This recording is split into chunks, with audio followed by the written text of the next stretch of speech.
ఆదికాండము 35వ అధ్యాయము మొదటి 5 వచనాలు మనం చదువుకుందాం. ఆదికాండం 35వ అధ్యాయము మొదటి 5 వచనాలు మనం చదువుకుందాం.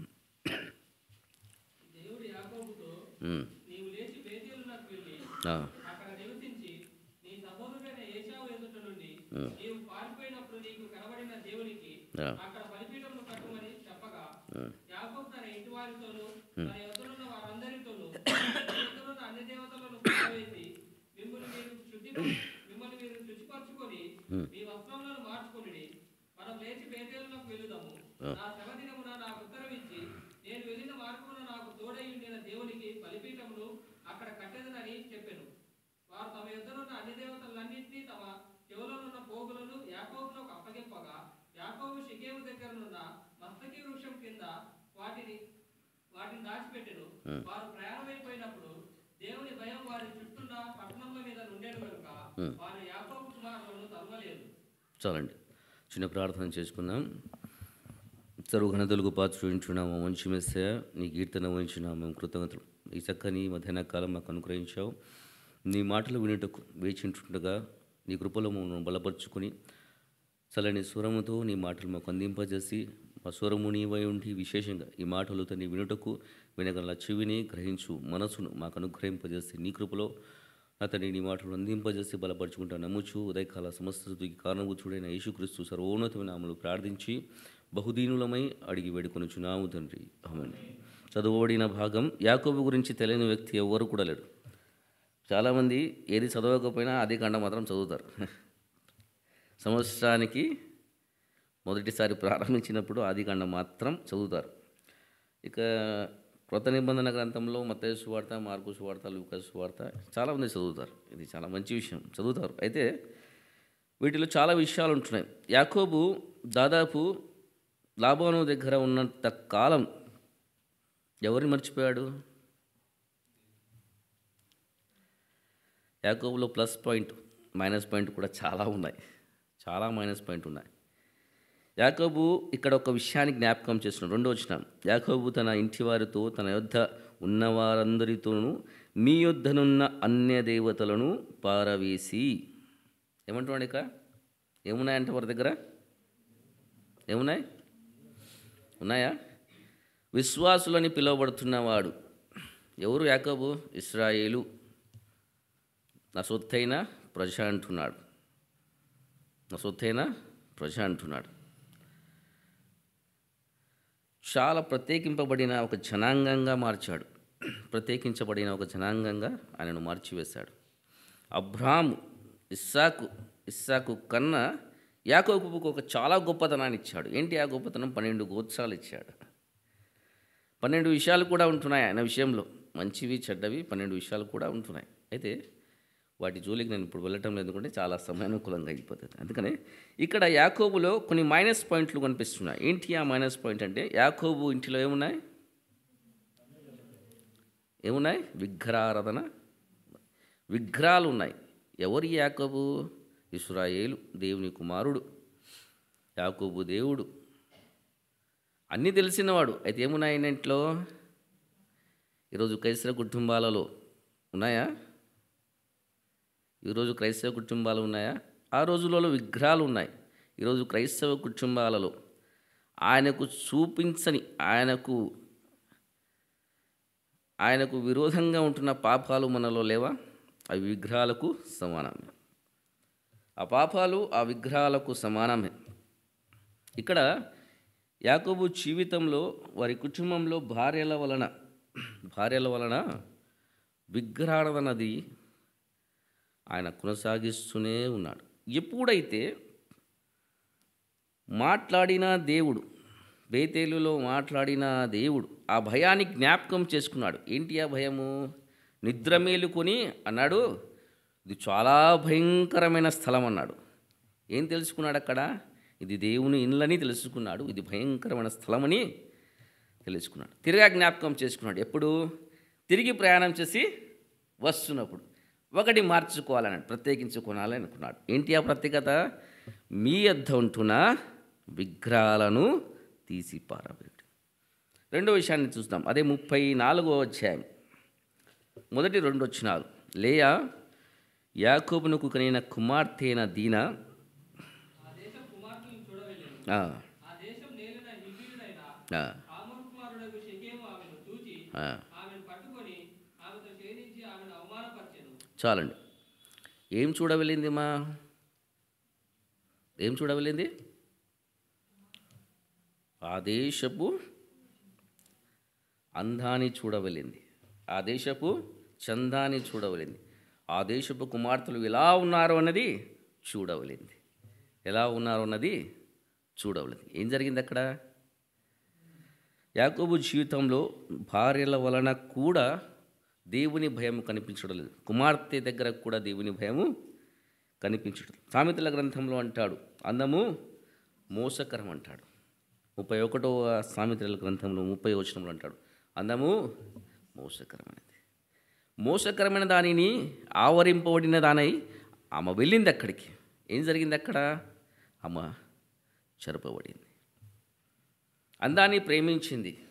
ఈ రోజులలో మన కుమారులు, ఇక్కడ కూర్చున్న వారిలో చాలామంది కుమారులు కనిపించడం లేదు. అప్పుడు చూశానని చాలామంది ఉన్నారు. అయ్యగారు ఉన్నప్పుడు ఇక్కడ బేస్మెంట్ ఉన్నది, ఆయన పైన కూర్చుండేవాడు. మేము అక్కడ కూర్చున్నాం, ఇక్కడ స్థలం లేదు, అంతమంది ఉన్నారు ఆయన ఉన్నప్పుడు. నాకు తెలిసినంతవరకు చాలామంది ఉన్నారు. ఈరోజు చాలామంది కనిపించడం లేదు. ఎక్కడ ఉన్నారు? ఈరోజు మన మీద ఒక ప్రశ్న ఉంటుంది. యాకోబుకు ఒక ప్రశ్న వచ్చింది, ఏంటి? నా ఇంటిలో విగ్రహం ఉన్నది, నా కుమార్తెలు లోకాన్ని ప్రేమిస్తున్నారు, అందాన్ని ప్రేమిస్తున్నారు, ద్వేషాన్ని ప్రేమిస్తున్నారు. ఇంకొకటి విషయం, అదే 35వ అధ్యాయం 22వ వచనాన్ని చదువుకుందాం. ఇశ్రాయేలు ఆ దేశంలో నివసించు. రూబేను వెళ్ళి తన తండ్రి ఉపపత్ని అయిన బిల్హాతో శయనించెను. ఆ సంగతి ఇశ్రాయేలులో వినబడెను. చాలండి. ఇక్కడ ఇంకొక వ్యక్తి, ఎవరైనా యాకోబు కుమారుడు. కుమార్తెకు భయం లేదు, కుమారునికి కూడా భయం లేదు. ఈరోజు విశ్వాసుల కుటుంబాలలో ఎంతమంది ఆ స్థితిగతిలో ఉన్నారా? చాలామంది ఉన్నారండి. విశ్వాసుల కుటుంబాల్లోనే చాలామంది ఉన్నారు. ఈరోజు వీధి సువార్త అవసరం లేదండి. ఈ రోజులలో వీధి సువార్త అవసరం లేదు. ఈ రోజులలో దండయాత్రలు అవసరం లేదు. ఈ రోజుల్లో అవసరమైంది ఏమి తెలిసిన?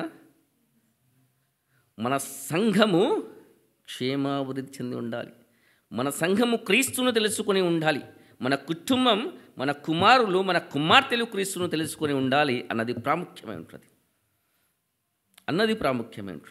చాలా లెక్క ప్రయాసపడ్డాం, జరిగింది, అప్పట్లో జరిగింది, ఆ పనులు జరిగిపోయాయి. ఆ రోజులలో ఆ సువార్త జరిగింది. అయితే ఈ రోజులలో ఈ రోగాల కాలం అనగా 100 సంవత్సరాల వెనక వచ్చిన ఈ రోగాలు మరలా వచ్చాయి. ఏంటొచ్చాయి? 100 సంవత్సరాల వెనక వచ్చిన రోగాలు మరలా వచ్చాయి. అయితే ఈ రోగ కాలంలో యేసుక్రీస్తు ఏమన్నారంటే, అక్కడక్కడ భూకంపాలు జరుగుతాయి, కరువులు జరుగుతాయి, రోగాలు కూడా వస్తాయి, యుద్ధాలు కూడా జరుగుతాయి. ఇప్పుడు ఏం తెలుసుకోవాలి? మనము సిద్ధపడుటకు ప్రయాసపడాలి. ప్రిపేరింగ్ అవర్ సెల్ఫ్, మన జీవితాలను సిద్ధపరచుటకు ప్రయాసపడాలి. ఇక్కడ యాకోబు అదే చేస్తున్నాడు. ఏంటి చేస్తున్నాడు? ఇక్కడ తెలియపరుస్తున్నాడు. యాకోబు జీవితంలో కుమార్తె అందాన్ని ప్రేమించింది, కుమారుడు పాపాన్ని ప్రేమించాడు, తన భార్యలు విగ్రహాలను ప్రేమించారు. ఈరోజు మన జీవితాలలో ఎన్ని ఉన్నాయి? ఈరోజు మన జీవితాలలో ఎన్ని ఉన్నాయి? ఆలోచన చేస్తాం. ఎన్ని ఉన్నాయా? ఎంతమంది మొబైల్ని ప్రేమించేవారు? నేను ఇంతకుముందు చెప్పాను వచ్చినప్పుడు, నా కుమార్తెను దేవుని కన్నా ఎక్కువగా ప్రేమిస్తే ఆయన ఆ కుమార్తెను నాకు లేకుండా చేసేస్తాడు. వాస్తవం ఇది బైబిల్ గ్రంథం బోధిస్తుంది. ఎక్కువగా ప్రేమిస్తే అది మన జీవితాల్లో ఒక విగ్రహార్థనకు సమానంగా మిగిలిపోతుంది. ఎక్కువగా ప్రేమిస్తే అది ఏదైనా సరే, మొబైల్ అయినా సరే, మరేదైనా సరే, లోకమైనా సరే, ఎక్కువగా ప్రేమిస్తే, దేవుని కన్నా ఎక్కువగా ప్రేమిస్తే అది విగ్రహార్థనకు సమానంగా ఉంటుంది. ఈరోజు యాకోబు తెలుసుకున్నాడు. ఏంటి తెలుసుకున్నాడు? పై వచనం, దేవుడు యాకోబుతో, నీవు లేచి బేతేలునకు వెళ్ళి అక్కడ నివసించి నీ సహోదరుడైన ఏశావు ఎదుట నుండి నీవు పారిపోనప్పుడు నీకు కనబడిన దేవునికి అక్కడ బలిపీఠము కట్టుమని చెప్పగా యాకోబు తన ఇంటి వారితో అన్నాడు. తిరిగా దేవుడు జ్ఞాపకం చేశాడు యాకోబుకు.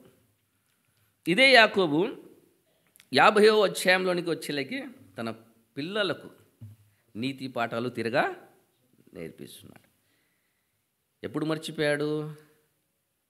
తండ్రి ఇంటి నుండి వెళ్తున్నప్పుడు బేతేలులో జ్ఞాపకం చేసుకున్నాడు. అప్పుడప్పుడు సమయానుకూలంగా, సందర్భానుకూలంగా అప్పుడప్పుడు అక్కడ జ్ఞాపకం చేసుకున్నాడు. ప్రార్థన చేశాడు, అయ్యా ఇలా ఉండాలి, ఈ గొర్రెలు ఈ విధంగా వినాలి, ఈ విధంగా రావాలి, నా పొలం ఈ విధంగా ఉండాలి, ఈ గొర్రెలకు ఇవి కావాలి, అవి కావాలి అని అప్పుడప్పుడు జ్ఞాపకం చేసుకున్నాడు. కానీ తన కుటుంబ వ్యవస్థను మార్చుకోలేకపోయాడు. తన కుటుంబ వ్యవస్థను మార్చుకోలేకపోయాడు. తన పిల్లలను మార్చుకోలేక, తన భార్యను మార్చుకోలేకపోయాడు, తన కుమారుని మార్చుకోలేకపోయాడు. చాలా విషయాలు ఉంటున్నాయి. ఈరోజు మార్పు చెందని కుమారుల కుటుంబాలు ఉన్నారా? మార్పు చెందని కుమార్తెల కుటుంబాల్లో ఉన్నారా? మార్పు చెందని తండ్రి కుటుంబంలో ఉన్నారా? భర్తల కుటుంబంలో ఉన్నారా? భార్యల కుటుంబంలో ఉన్నారా? ఆలోచన చేద్దాం. యాకోబు తిరిగా జ్ఞాపకము చేసుకున్నాడు, లేచాడు, జ్ఞాపకము చేసుకుని మొట్టమొదటిగా తన కుటుంబాన్ని ప్రత్యేకించుకోవాలనుకున్నాడు. దేంటి నుండి? పాపము నుండి ప్రత్యేకించుకోవాలనుకున్నాడు. ఈరోజు ఈ యొక్క మధ్యాహ్న కాలం ఆలోచించవలసిన విషయం, మన జీవితాలలో పాపం ఒకవేళ ఉన్నట్లయితే మనము నిత్యత్వమునికి చేరడం అసాధ్యం. అసలు చేరడం అనుకుంటాం మాత్రమే, కానీ చేరడం. ఆ రాజ్యంలో ప్రవేశం అస్సలు దొరకదు. యాకోబు ఎప్పుడైతే తెలుసుకున్నాడు, తన జీవితాన్ని తెలుసుకున్నాడు, తన జీవితాన్ని మార్చుకున్నాడు, తన కుటుంబానికి తిరగా ఆ సత్యాన్ని బోధిస్తూ ముందుకు కొనసాగాడు, అప్పుడు ఆ జీవితంలో గొప్ప పని జరిగింది.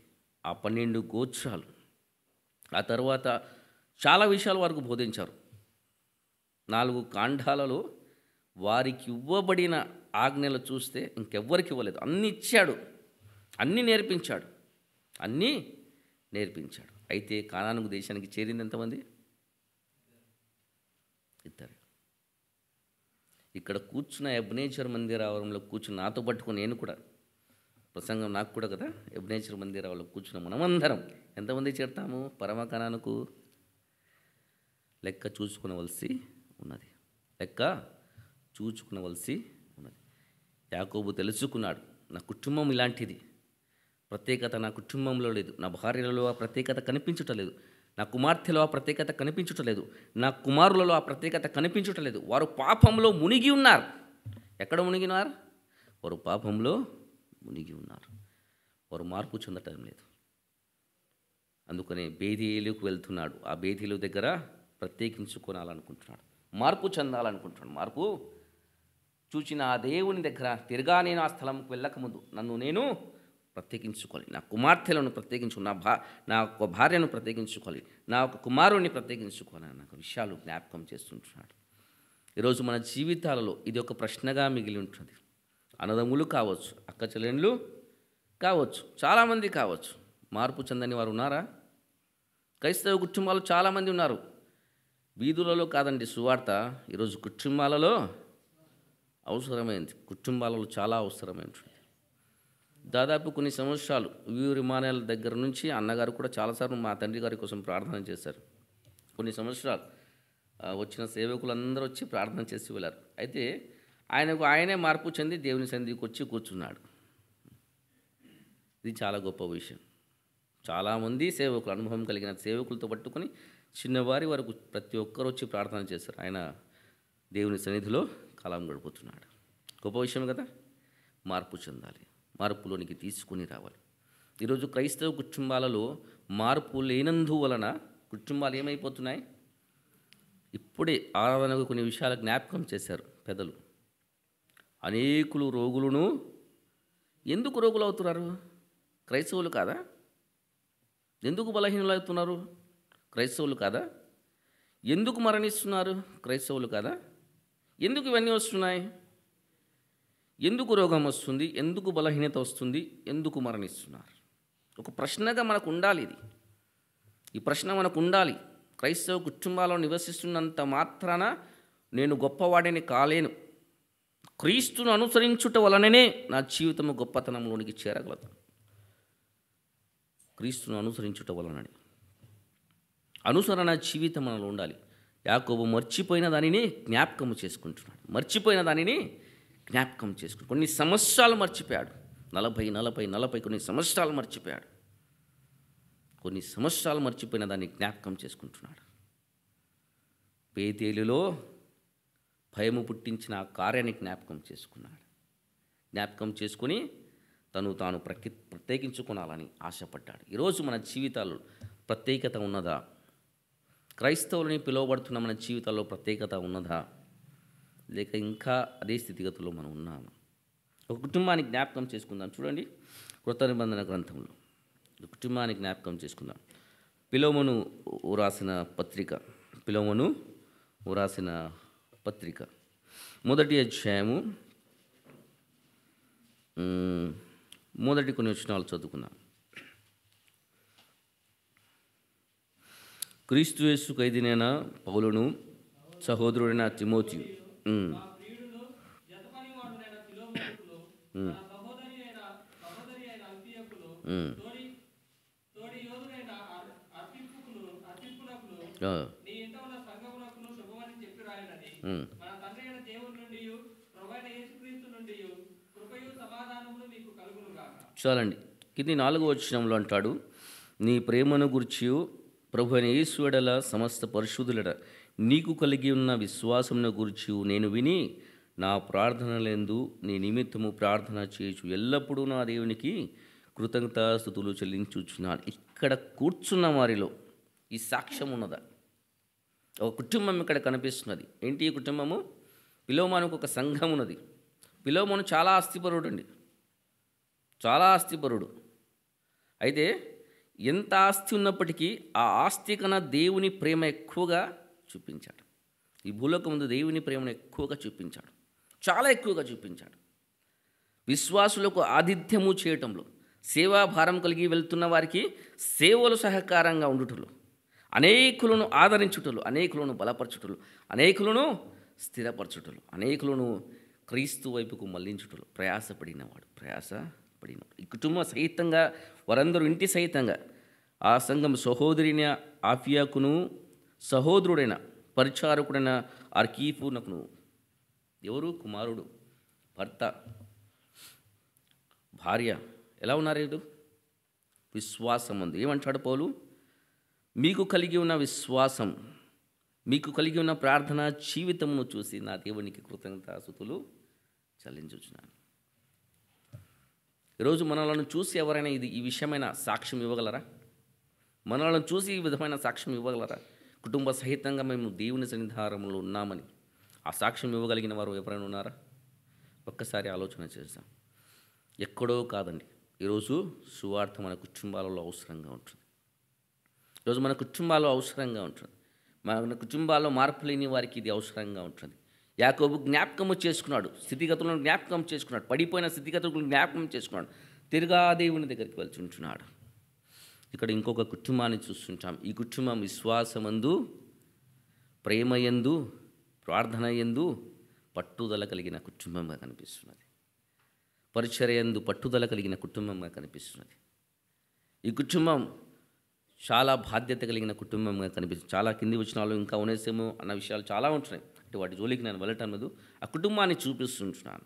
బైబిల్ గ్రంథం లాంటి చాలా కుటుంబాలు ఉంటాయి. తిమోతి గారి కుటుంబం ఉంటున్నది, వారి అమ్మ గారి కుటుంబాలు ఉంటున్నాయి. విశ్వాసమందు సంపూర్ణతలోనికి చేరి రావాలని ఇష్టపడి జీవించారు. ఒక మాట జ్ఞాపకం చేసుకుందాం. చూడండి, హెబ్రీయులకు రాసిన పత్రిక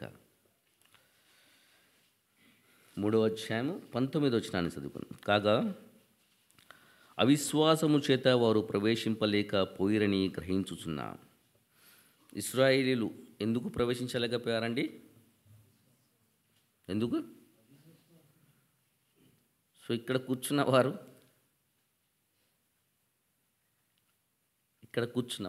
ఆరాధించినంత మాత్రాన పరలోక రాజ్యం మందని గర్వపడకండి. పరలోక రాజ్యం నాదే అని గర్వపడకండి. అందుకని జాగ్రత్త వారు అవిశ్వాసము వలన ఎక్కడికి పోలేకపోయారు? కానాను దేశానికి పోలేకపోయారు. ఈ నా విశ్వాసం ఎంత? ఆలోచన చేద్దాం. స్థిరపడవలసిన విషయాలు చాలా ఉంటున్నాయి. క్రీస్తులో బలపడవలసిన విషయాలు చాలా ఉంటున్నాయి. సరి చేసుకునవలసిన విషయాలు చాలా ఉంటున్నాయి. సరి చూసుకునవలసిన విషయాలు చాలా ఉంటున్నాయి. మార్చుకునవలసిన విషయాలు చాలా ఉంటున్నాయి. మార్చుకునవలసిన విషయాలు చాలా ఉంటున్నాయి. కొరింథీయులకు రాసిన 2వ పత్రిక 4వ అధ్యాయం 10వ వచనం, ఎందుకనగా తాను జరిగించిన క్రియల చొప్పున అవి మంచివైనను సరే చెడ్డవైనను సరే దేహమందు జరిగించిన వాటి ఫలములు ప్రతివాడు పొందునట్లు మనమందరము క్రీస్తు న్యాయపీఠము ఎదుట ప్రత్యక్షము ఎక్కడ నిలవాలి? దేంతో చేశావు? దేహమందు చేసిన ప్రతి పాపము. ఇంతకుముందు నేను వచ్చినప్పుడు ఆరాధనకు ఇదే ప్రసంగం. తన శరీరాన్ని నలుగుగొట్టుకునని వాడు ఆరాధనకు పాత్రుడు కాడు. పౌలు గారు ఎత్తి చూపించిన ఆ మాటలు, తన శరీరాన్ని నలుగుగొట్టుకునని వాడు ఆరాధనకు పాత్రుడు కాడు, కానేరడు. ఈరోజు ఇక్కడ జ్ఞాపకం చేసుకుంటాం. ఏమంటున్నాడు ఇక్కడ? అవి మంచివైనను సరే చెడ్డవైనను సరే దేహముతో జరిగించిన వాటి ఫలములు ప్రతి వాడు పొందునట్లు మనమందరము క్రీస్తు న్యాయపీఠం ఎదుట నిలవలసి. ప్రకటన గ్రంథంలో అంటాడు, ఇక ఇప్పుడు ఉన్నవారు ఎలా ఉన్నారో అలానే విడిచిపెట్ట అంటాడు.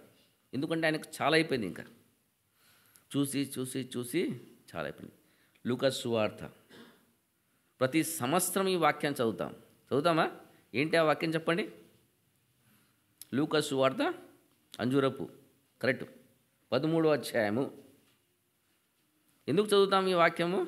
ఈ సంవత్సరం కూడా ఈరోజు భక్తులైన వారు ఏమనుకుంటున్నారు అంటే, అయ్యా ఇంకా చాలయ్యా. విశ్వాసులని పిలువబడుతున్నారు ఏమనుకుంటున్నారు అంటే, అయ్యా ఇంకా చాలయ్యా, నన్ను నీ దగ్గరకు చేర్చుకో.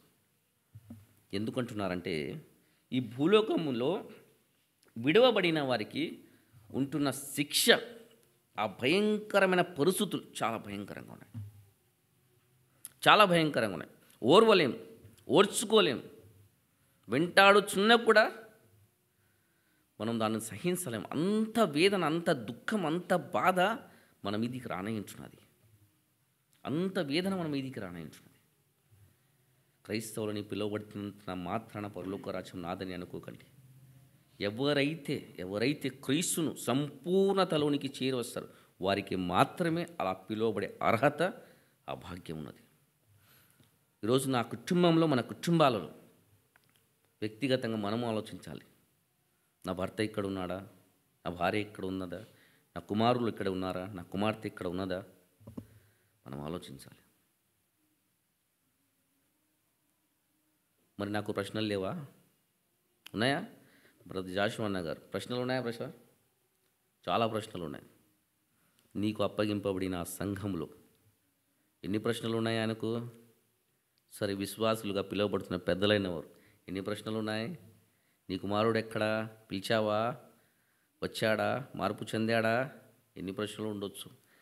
ఆయన వినికిడిలో, ఆయన గ్రంథంలో మన మీద వేయవలసిన ప్రశ్నలు ఎన్ని ఉండవచ్చు. ఆయన లెక్కలో ఎన్ని ప్రశ్నలు మనకు ఉండవచ్చు. ఒక్కసారి ఆలోచన చేద్దాం. ఏ ప్రశ్న లేకుండా మనము ఉండాలి అంటే ఈరోజు మన వ్యక్తిగత జీవితాన్ని మార్చుకోవాలి.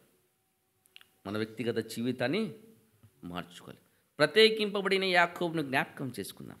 ప్రత్యేకించుకున్నాడు, తిరిగా జ్ఞాపకము చేసుకున్నాడు. బేతేలులో నాకు కనబడిన దేవుడని జ్ఞాపకం చేసుకున్నాడు. ఈరోజు మనం కూడా జ్ఞాపకం చేసుకున్నాం. ఈరోజు రక్షణము పొందాము, అప్పుడు ఒక ప్రమాణం మనం చేస్తాం. ఏంటి ఆ ప్రమాణం? ఇక లోకముతో నాకు మర్చిపోతాను. నేను లోక విషయాలు నేను మర్చిపోతాను. లోక నేత్రాలు నేను మర్చిపోతాను. నేను క్రీస్తులో పాతి పెట్టబడ్డాను. ఇక దానిని జ్ఞాపకం చేసుకుని చూడండి. లూకా సువార్త 13వ అధ్యాయం 6వ వచనం. మరియు ఆయన వారితో ఈ ఉపమానము చెప్పెను. ఒక మనుషుని ద్రాక్ష తోటలు అంజూరపు చెట్టు ఒకటి నాటబడి ఉండి, అతడు దాని పండ్లు వెదక వచ్చినప్పుడు ఏమీ దొరకలేదు. కింది వచనాలు చదువుకుందాం. అయితే వాడు, అయ్యా నేను దాని చుట్టూ త్రొవి ఎరువు వేయమట్టుకు ఈ సంవత్సరము కూడా ఉండనిము, అది ఫలించినా సరే లేని ఎడల నరికి వేయించుమని అతనితో చెప్పాను. ఈ వచనాలు మనకు చదువు అన్నీ తెలుసు కదా,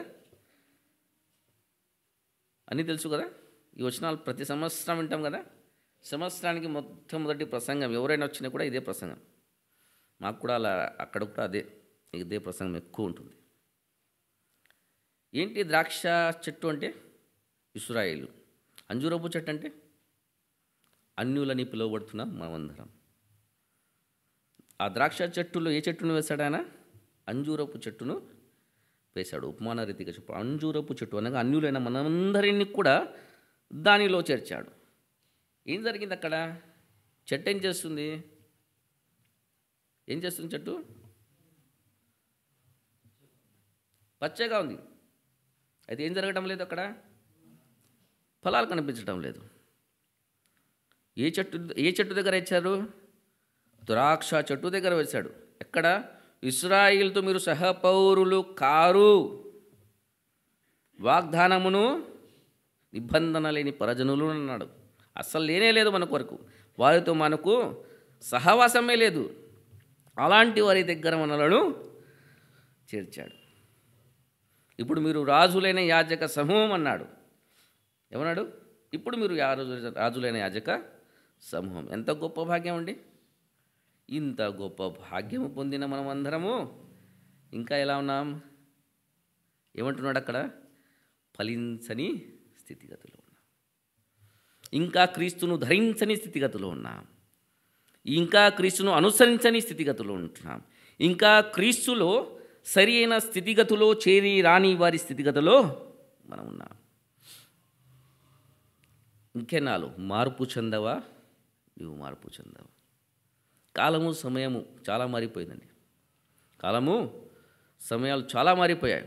ఒకప్పుడున్న స్థితిగతులు ఇప్పుడు లేవు. ఒకప్పుడున్న పరిస్థితులు ఇప్పుడు లేవు. అనుకుంటున్నారు ఈ రోగాలు వెళ్ళిపోయాయి, మరలా ప్రారంభమయ్యాయి. అనుకుంటున్నారు వెళ్ళిపోయాయి. ఇక లెక్కలో ఎంతమందో, ఇక లెక్కలో కోట్ల కొలది జనం చనిపోయారు. ఒక క్రైస్తవుడని కాదు, ఒక అన్యుడని కాదు, కోట్ల కొలది జనులు చనిపోయారు. వారిలో విశ్వాసులు ఎంతమందో, అవిశ్వాసులు ఎంతమంది మిగిలి ఉన్నాం. మనం ఏం చేయాలి? ఇప్పుడు పరీక్షించుకోవాలి. బేతేలులో జ్ఞాపకం చేసుకున్నాడు యాకోబు, నా ఇంటిలో మార్పు లేదు. ఏం జ్ఞాపకం చేసుకున్నాడు? నా ఇంటిలో మార్పు లేదు. నా కుటుంబంలోనే మొట్టమొదటిగా మార్పు లేదు. నా కుటుంబంలోనే మొట్టమొదటిగా మార్పు లేదు. మార్పు చెందవలసింది నా కుటుంబం. మొట్టమొదటిగా మార్పు చెందవలసింది నా కుటుంబం, ఆ తర్వాత సంఘం. ఒక కుటుంబం మార్పు చెందితే కుటుంబం ద్వారా సంఘము, సంఘము ద్వారా ప్రాంతం. చాలా విషయాలు ఉంటున్నాయి. ఒక కుటుంబము ద్వారానే ఒక్కొక్కటి వెలుగులోనికి వస్తాయి. నేనే మార్పు చెందకపోతే, నా కుటుంబంలోనే వెలుగు లేకపోతే, నా కుటుంబము ప్రత్యేకింపబడినదై ఉండకపోతే నేను సంఘాన్ని మార్చగలను, ఈ పరిసరాన్ని మార్చగలను. ఆలోచన చేస్తాను. ఫలించకపోతే కింది వచనాలు చదువుకుందాం ఇప్పుడు. అయితే వాడు, అయ్యా దాని చుట్టూ త్రొవి ఎరువు మట్టుకు ఈ సంవత్సరం కూడా ఉండనిమ్ము, ఫలించినా సరే లేని ఎడల నరికి వేయించుమని చెప్పాను. ఆ తర్వాత దాని గతి అదే జరిగిందిలే. ఆలోచన చేశాం. ప్రకటన గ్రంథంలో 7 సంఘాలతో అంటున్నాడు. మొదట బాగుగానే ఉన్నారు, మీరు చాలా బాగుగా ఉన్నారు. మొదట క్రియలన్నీ బాగుగా ఉన్నాయి, అన్నీ బాగుగా ఉన్నాయి. అయితే తుదకు వస్తూ ఏమయ్యారు? దేన్ని చూశారు? లోకము, లోకాశలు, నేత్రాశలు, జీవపు డంబం. ఏం పాటు చేసింది మనలను? లోకాశ, నేత్రాశ, జీవపు డంబం. మనలను పాడు చేసి ఎక్కడికి దింపింది? నరకంలోనికి దింపుతుంది. ఎక్కడికి దింపుతుంది? అందుకనే ప్రకటన గ్రంథం చివరి అధ్యాయంలో అంటాడు, ఏమంటాడు అక్కడ? ఎలా ఉన్నాడో అలానే ఉండనిమ్మంటాడు. ఎందుకు? విసిగిపోయాడు. ఇంకా మార్పు చెందించాలన్న ఆశ నెలలో లేదు. ఇక ప్రేమించాలన్న ఆశ ఆయనలో లేదు. ఇక ఏం చేయాలనుకుంటున్నాడు? సంహరించాలనుకుంటున్నాడు. హెస్కేలు గ్రంథంలో ఒక మాట చదువుకుందాం చూడండి. హెస్కేలు గ్రంథం 18వ అధ్యాయం. అన్న నాకు సమయం తెలియదన్నా, ఉందా? 18వ అధ్యాయము 9వ వచనాన్ని మనం చదువుకుందాం. 9వ వచనం. యథార్థపరుడనై నా కట్టలను గైకొనుచు నా విధులను అనుసరించి నడేలా వాడే నిర్దోషియగును, నిజముగా వాడు బ్రతుకును. ఎవరు బ్రతుకుతారు బ్రదర్? ఉన్నారా? ఆలోచన చేద్దాం. కింది వచనాల్లోకి వస్తూ చివరి వచనాల్లో అంటాడు, మీరు జరిగించిన అక్రమ క్రియలంటిని విడిచి నూతన హృదయమును నూతన బుద్ధియు తెచ్చుకునుడి. ఇశ్రాయేలులారా, మీరెందుకు మరణం నొందురు? ఇదే ప్రభువుకు యెహోవాకు మరణము నొందువాడు మరణము నొందుటను బట్టి నేను సంతోషించువాడను కాను. కావున మీరు మనసు త్రిప్పుకొనుడి, అప్పుడు మీరు బ్రతుకుదురు. 2 విషయాలు జ్ఞాపకం చేస్తున్నాడు. ఏంటి? ఏం తెచ్చుకోవాలంటే మనము మనసు మార్చుకోవాలంటున్నాడు. ఇన్నాళ్ళు ఒక విధంగా గతించిపోయింది. ఇన్నాళ్ళు ఒక విధంగా ఉన్నాం. ఇన్నాళ్ళు ఒక విధంగా యాత్రా జీవితాన్ని కొనసాగించాం. ఇకనైనా మార్పు చెందాలనుకుంటున్నాడు. ప్రభు అంటున్నాడు, మార్పులోనికి తీసుకురండి మీ జీవితాలు అనుకుంటున్నాడు. మీరు బ్రతకాలనుకుంటున్నారా? మీరు నిత్య జీవంలో ప్రవేశించాలనుకుంటున్నారా? మార్పులోనికి తీసుకుని రా అంటున్నాడు.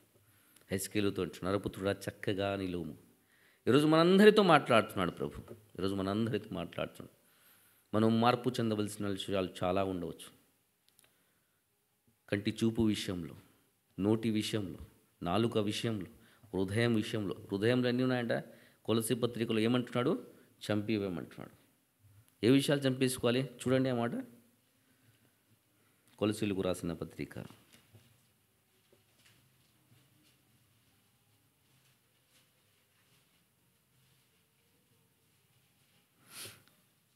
'క్షమించాలి, కొలసీలు కాదు, కొలసీలో ఉన్నాయా?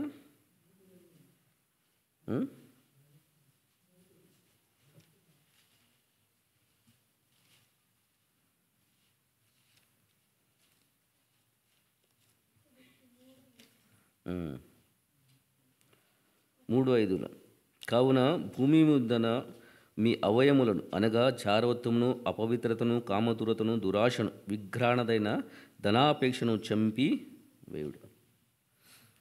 గలతీయులకు రాసిన పత్రికలో అంటాడు, కొన్నిటిని చేర్చుకోవాలి, 9ని చేర్చుకోవాలి. ఇక్కడ ఏమంటున్నాడు? చంపుకోవాలి.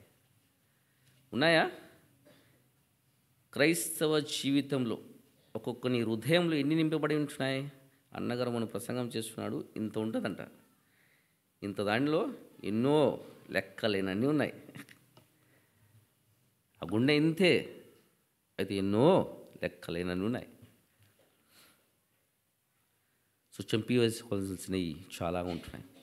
యాకోబు భయపడ్డాడు. ఎక్కడికి వెళ్తున్నాం? యాకోబు భయపడ్డాడు. ఎక్కడికి వెళ్తున్నాడు? బేతేలుకు వెళ్తున్నాడు. దేవుడు నాకు ప్రత్యక్షమైన స్థలముకు వెళ్తున్నాము అని భయపడ్డాడు. భయపడిన వాడు ఏం చేశాడు? మొట్టమొదటిగా కుటుంబాన్ని క్లీన్ చేసుకుంటూ వెళ్ళిపోయాడు. ఏంటి? తన కుటుంబాన్ని సరిచేసుకున్నాడు. ఈరోజు నీ నా జీవితంలో క్రైస్తవులని పిలువబడుతున్న నీ నా కుటుంబంలో ఆ క్లీన్నెస్ ఉన్నదా? ఆ ప్రత్యేకత ఉన్నదా? ఆ పరిశుద్ధత ఉన్నదా? బైబిలే బోధిస్తుంది. పాత నిబంధన గ్రంథమైన, కృత నిబంధన గ్రంథమైన పరిశుద్ధత లేకుండా ఆయనకు ఇష్టడై ఉండడం బైబిలే బోధిస్తుంది. నేను పరిశుద్ధుడును గనక మీరును పరిశుద్ధులై ఉండండి. ఆ ఇశ్రాయేలుకు కూడా అదే బోధించాడు. నాటి క్రైస్తవులకు కూడా అదే బోధిస్తున్నాడు. అదే కావాలి ఆయనకు కావాల్సిందే పరిశుద్ధత, పవిత్రత, ప్రత్యేకత. అదే ఆయనకు కావాల్సింది, మరొకటి కానే కాదు. ఆయన కోరిక నీ ఆస్తి, నీ అంతస్తు, నీ వైభవము, నీ కారు, నీ బంగ్లాలు కానే కాదు. ఏంటి? పరిశుద్ధత ఒక్కటే కోరిక అయింది. ఒక విశ్వాసి ప్రత్యేకమైన జీవితం ఉండాలి, పరిశుద్ధమైన జీవితం ఉండాలి, పవిత్రమైన జీవితం. అది ఆయన కోరుకుంటున్నాడు. ఈరోజు నేను ఆ జీవితంలో ఎంతమందికి ఈ కోరిక ఉన్నది? నా ప్రభువుని చూడాలి, నా ప్రభువుని చూడాలి. ఆ ఆశ లేనివాడైతే అసలు క్రైస్తవుడని పిలవడానికి వాడు అసలు పనికిరానివాడు. ఆ ఆశ కలిగినవాడు నిశ్చయంలో తన జీవితాన్ని సంపూర్ణతలోనికి చేర్చుకోవాలని ఇష్టపడతాడు. ఎక్కడికి? సంపూర్ణతలోనికి చేర్చుకోవాలని ఇష్టపడతాడు. మన జీవితాలలో మనము కూడా ఆలోచించవలసిన విషయం ఇది. ఒక మాటను చదువుకుందాం చూడండి. రోమేలుకు రాసిన పత్రిక 6వ అధ్యాయం 11వ వచనాన్ని చదువుకుందాం. అటువలే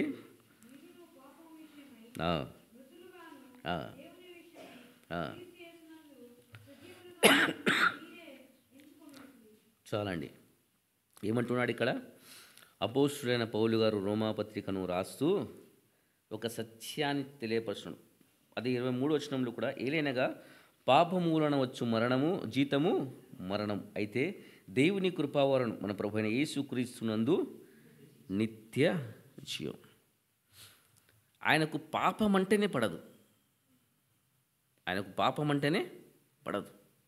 ఈ భూలోకమందు 33.5 సంవత్సరంలో ఏ నరుడు కూడా ఈయన ఈ దోషం ఉందని నిరూపించలేకపోయాడు. అలా జీవించాడు ఆయన, అలా జీవించాడు.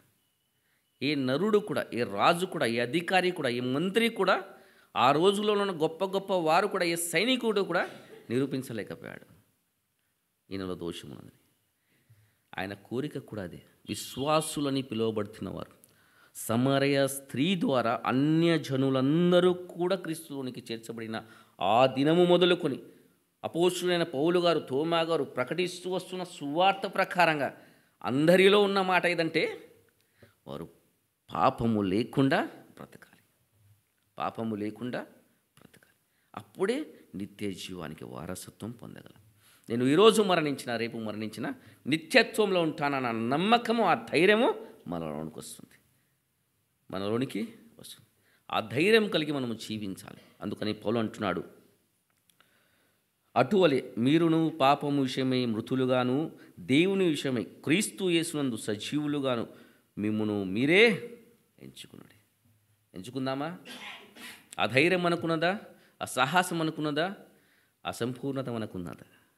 ఒకవేళ లేనట్లయితే ప్రయాసపడండి, కన్నీళ్లు కార్చండి. అయ్యా ఇన్నాళ్ళు చేయలేదు, అయ్యా ఇన్నాళ్ళు దానిని పాటించలేదు, ఇన్నాళ్ళు నేను జ్ఞాపకం చేసుకోలేదు, ఇన్నాళ్ళు నా జీవితంలో నేను లోకాన్ని ప్రేమించాను, ఆశలనే ప్రేమించాను, అందాన్నే ప్రేమించాను, లోక నేత్రాలు కలిగి ఉంటున్నాను, డంబపు జీవితం జీవించాను. అయ్యా ఇక నా జీవితంలో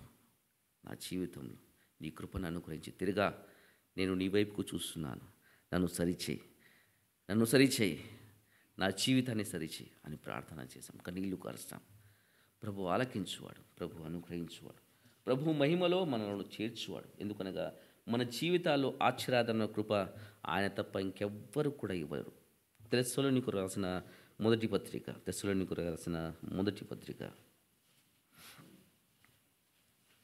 2వ అధ్యాయము 11, 12 వచనాన్ని చదువుకొని సమయం అయిపోయినట్టున్నది.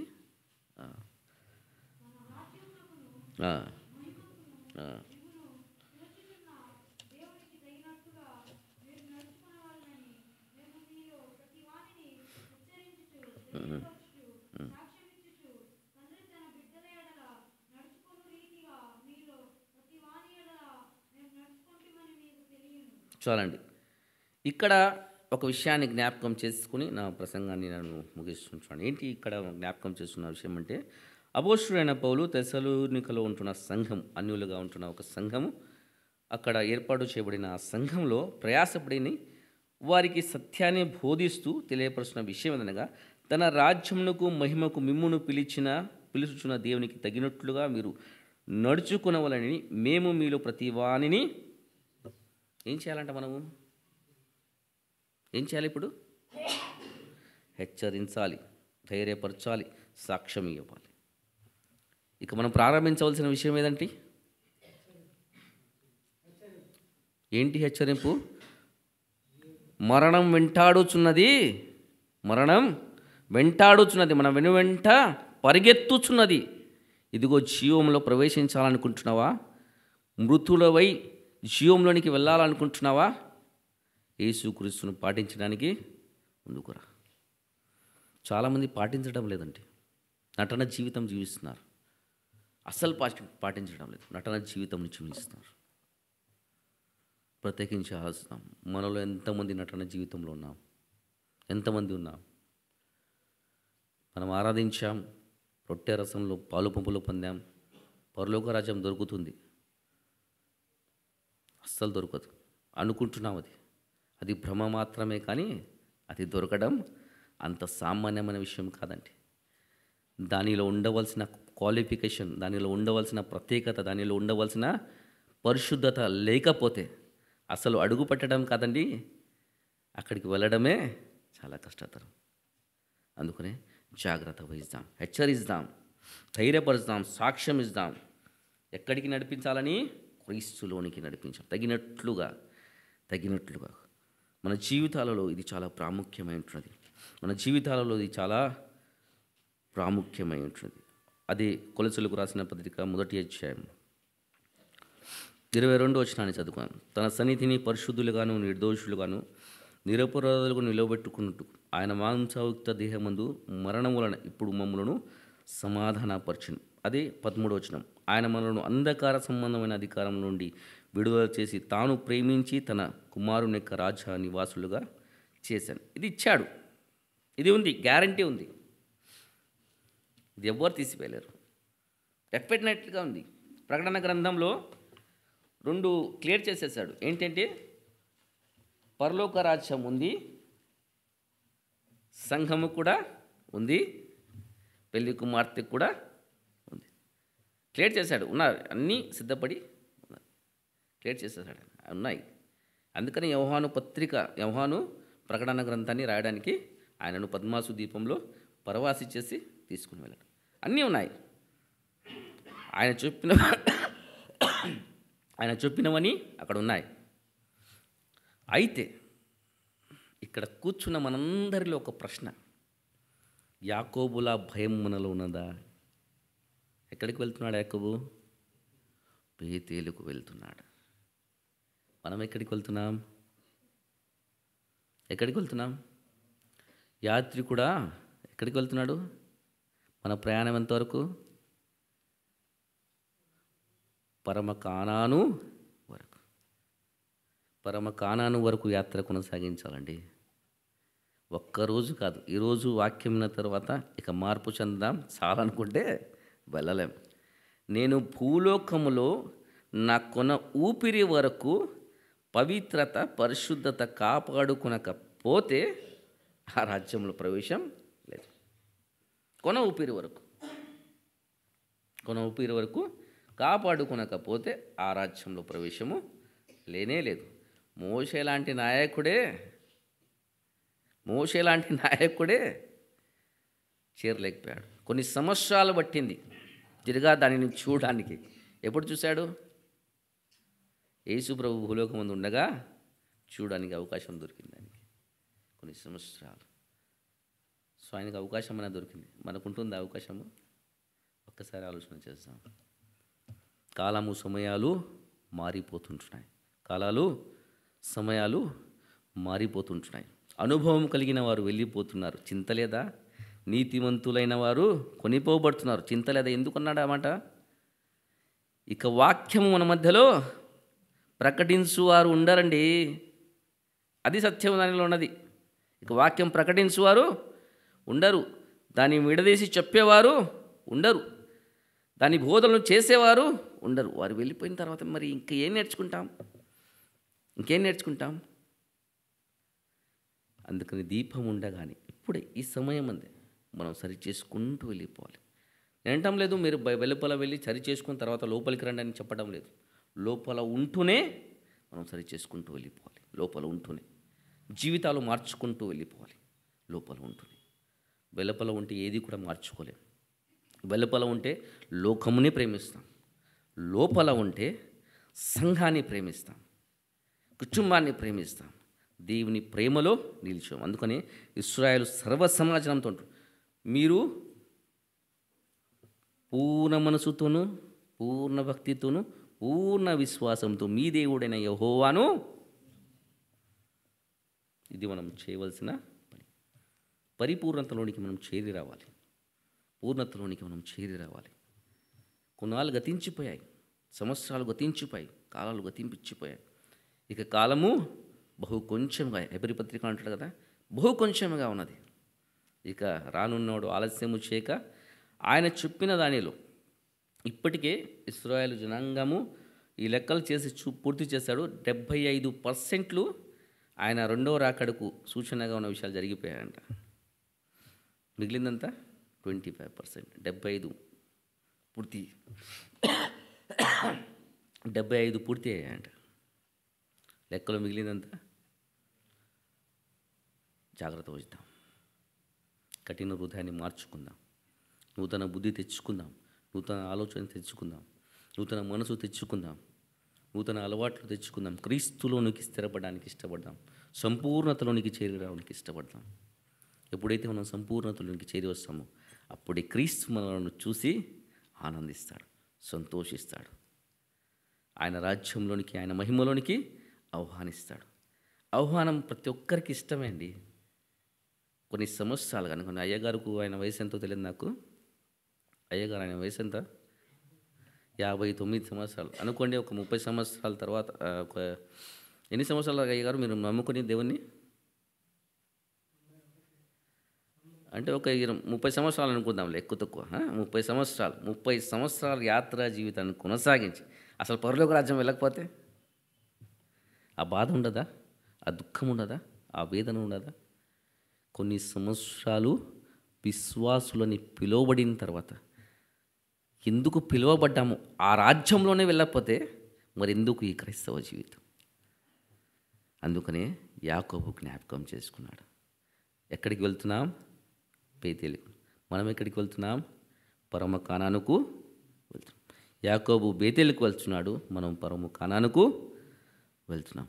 ఏం చేసుకోవాలి? మనము ప్రత్యేకించుకోవాలి, పరిశుద్ధతలోనికి చేరి రావాలి, పవిత్రతలోనికి చేరి రావాలి, పరిశుద్ధతలోనికి చేరి రావాలి, సంపూర్ణతలోనికి చేరి రావాలి.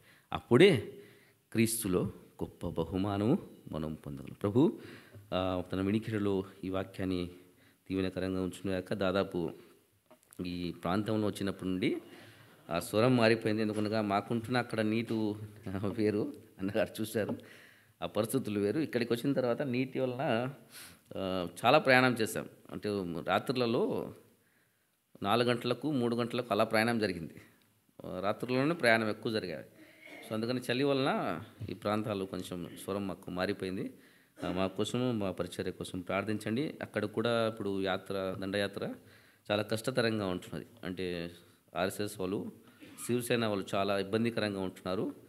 ఎక్కడైనా బైబిల్స్ ఇచ్చినప్పటికి కూడా అక్కడే నిలిచిన స్థలంలోనే ఆ గవర్నమెంట్ అవకాశం ఇచ్చింది, అక్కడనే కొట్టేస్తున్నారు.